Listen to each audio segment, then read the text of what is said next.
Kumusta mga kanoisy? Welcome back sa ating YouTube channel. Another WPS update naman nating mahal ito. So, ang video ito ay mula kay Historiador. So, meron na itong pamagat na China sobra na Japan. Excuse me. Japan at Pinas may gagawin laban sa China. So, ano kaya yung gagawin ng Japan at Pilipinas? So, bago natin simulan, Historiador, supportahan nyo yan. Tapos syempre kung trip nyo ng mga ganitong reaction video, may kasama kayo manood, huwag nyo na rin kalimutang suportahan yung YouTube channel natin, Philippine Noisy. So mga kanoisy, hindi na natin ito patatagalin pa. Simulan na natin baka agawin pa ng China.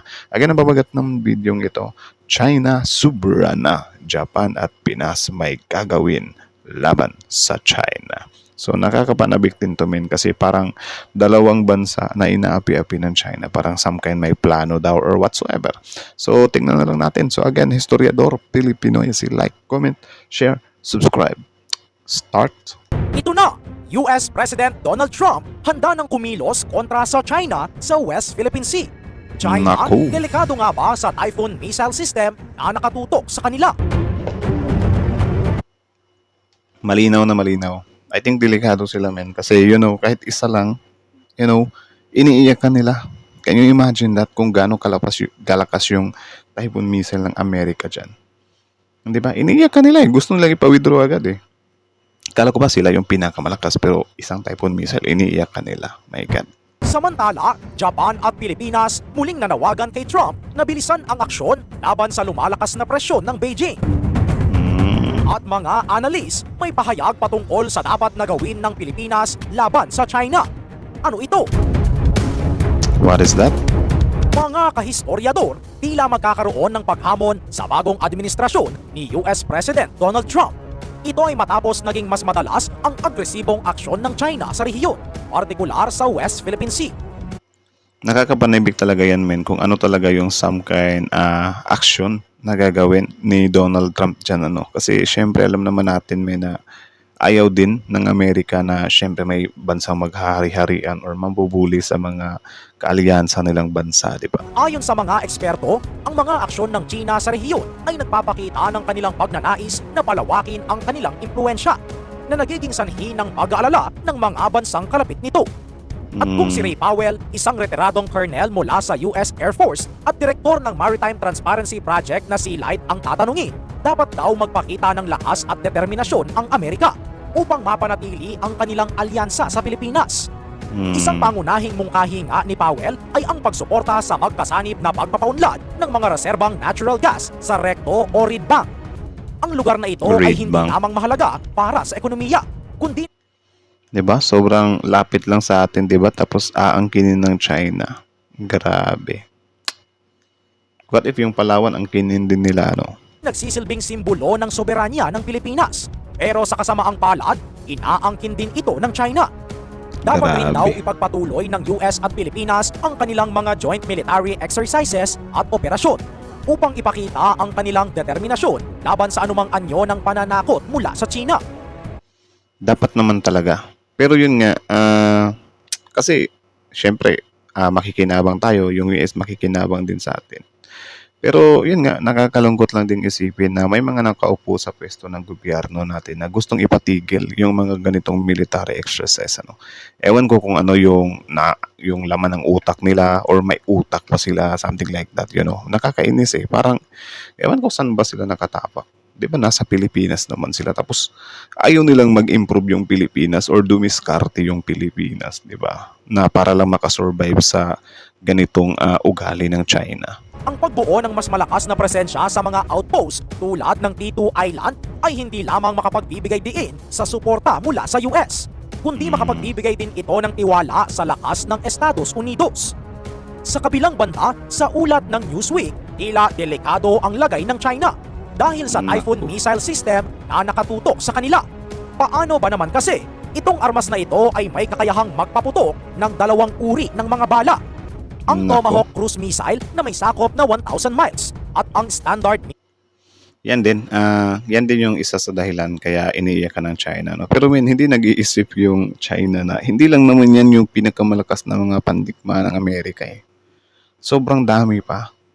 Tapos isipin nyo, sobrang lakas daw nila pero itong ganito lang, Typhoon missile, iniiyak ka na nila. Grabe. Missile 6 na umaabot ng 290 miles. Ang Tomahawk ay kayang tamaan ang parehong mga target sa lupa at sa dagat, habang ang Grabe. SM-6 ay may multi-role capability na nagagamit para sa anti-air at anti-surface missions. Noong Grabe. April 2024, ang missile system ay unang idineploy sa Pilipinas para sa military drills. Ngunit matapos ang pagsasanay, nagpa siya ang magkabilang panig na panatilihin ito hanggang sa ngayon. Ang desisyong ito ay Yan yung iniiyak ka ng China. nagdulot ng matinding reaksyon mula sa Beijing na paulit-ulit na nagbabala laban sa presensya ng typhoon sa rehiyon. At alam nyo ba mga kahistoryador na ang And what if bilhin talaga ng Pilipinas? Ayaw din nila. Ayaw din nila kahit nabilhin ng Pilipinas kasi parang nag-aano daw tayo.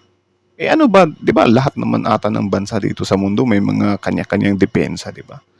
Kailangan nating dumipensa, kasi nakaraan na tayo ng WW1, WW2. Need nating maging handa. Pero paano natin maano 'yan kung itong China na to. Sila yung parang nagdidictate sa atin kung ano lang yung pwede nating bilhin. Kasi ito, ayaw nilang bilhin natin tong ganito eh. Or, kahit ibigay sa atin ng Amerika to, iiyakan nila. Grabe.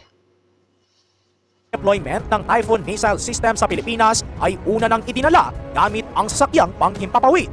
Ngunit tila isang milestone achievement na mapag-anto rin ng Amerika na kayang ipadala ang missile system na ito gamit ang maritime transport.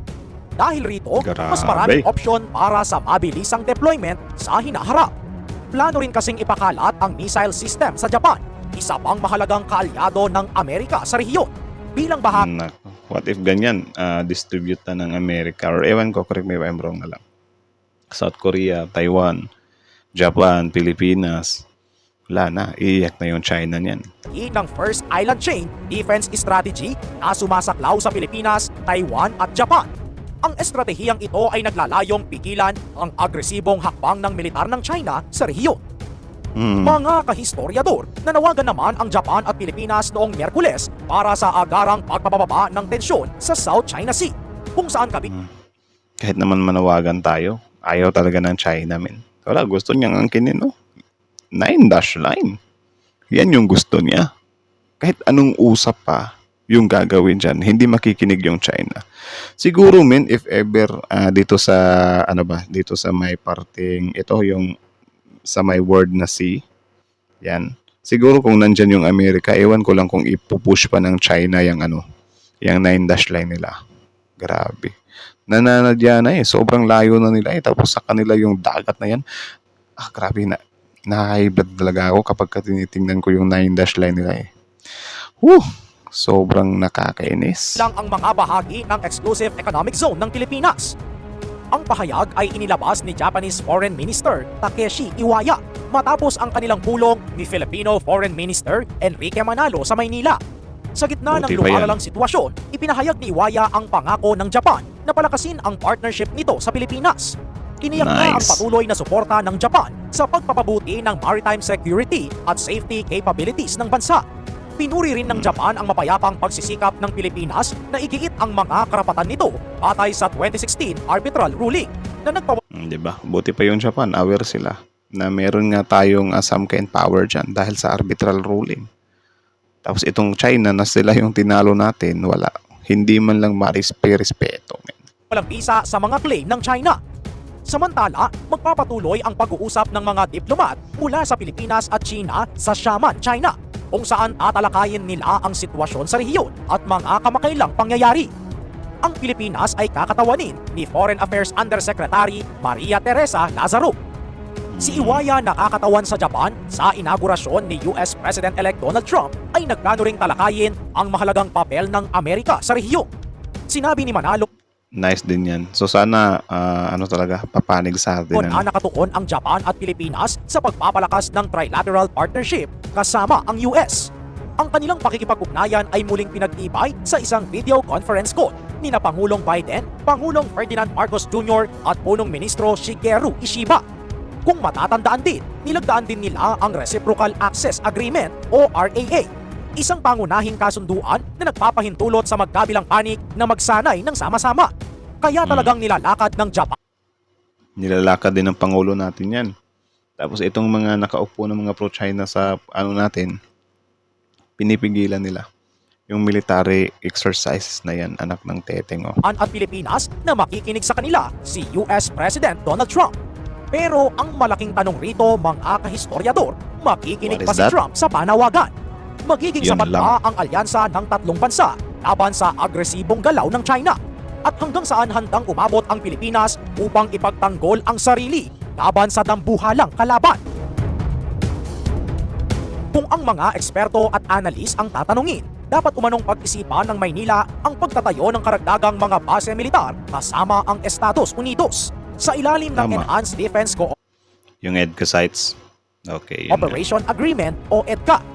Ayon kay Joshua Bernard Espeña, isang propesor mula sa Polytechnic University of the Philippines, mahalaga para kay Pangulong Ferdinand Marcos Jr. na muling isaalang-alang ang pagtutol nito sa mga panawagang magbukas ng karagdagang EDCA sites. Noong Bakit? 2023, pinayagan ni Pangulong Marcos ang Estados Unidos na magkaroon ng access sa 4 pang base militar, bukod pa sa 5 naunang napagkasunduan. Gayunpaman, sinabi ni Marcos na wala ng plano ang kanyang administrasyon na magdagdag ng karagdagang mga base. Ngayon, gumagamit ang China ng tinatawag na swarming tactic. So kayo ba, min?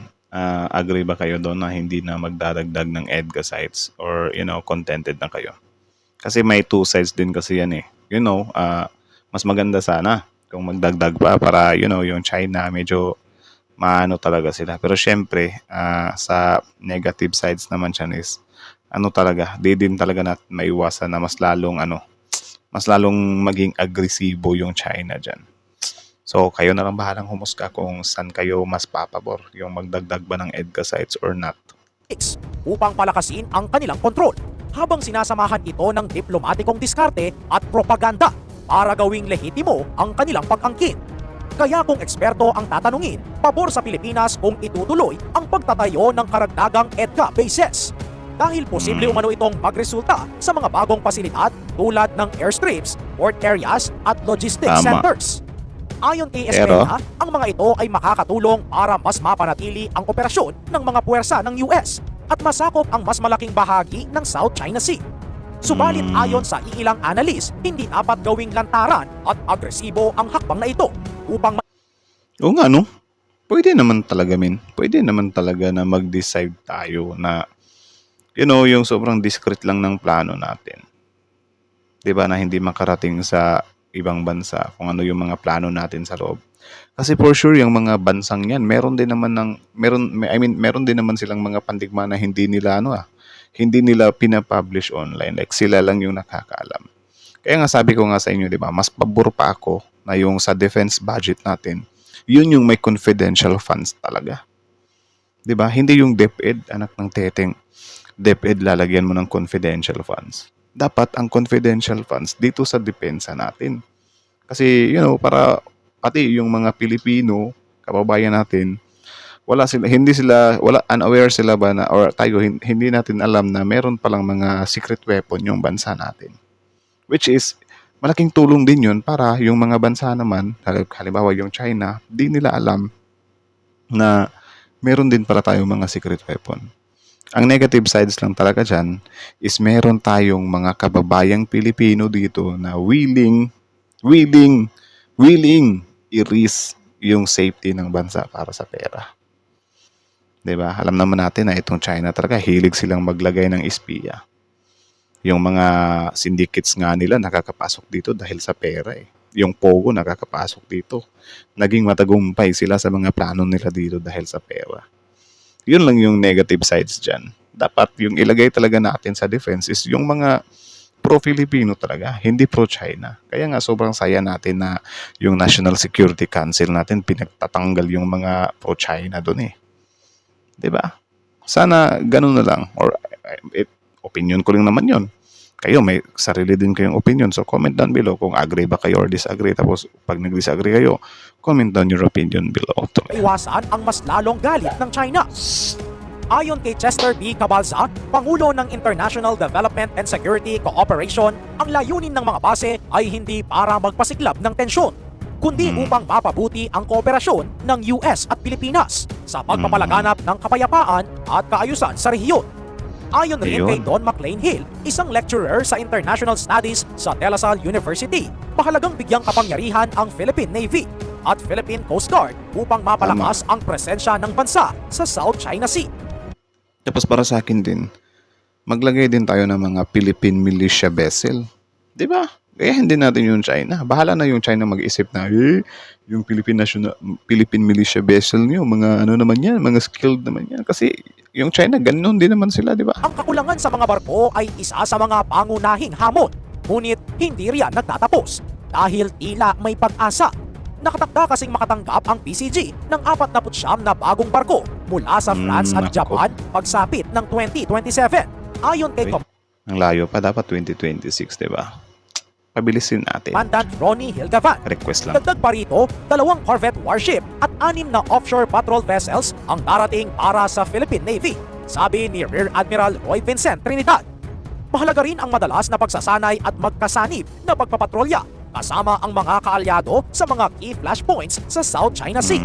Ang rehiyong ito ay isang mahalagang ruta kung saan dumadaan ang 3 trilyong dolyar na halaga ng kalakal bawat taon. Grabe, 3 trilyong dolyar. So, mga amounting of ano sila? Mga around 150 trillion plus. At Diba? ang presensya ng Pilipinas Mahigit. at ng mga kaalyado nito sa rehiyon ay isang mahalagang deterrent laban sa agresyon ng China.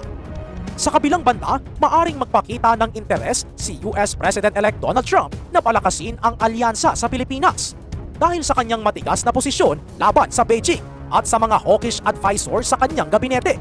Posibleng maging mas aktibo ang US sa South China Sea. Ang lahat ng hakbang na ito tulad Sana. ng Sana nga men, tapos papanig sa atin, ano? Like, tayo yung mas magbe-benefit.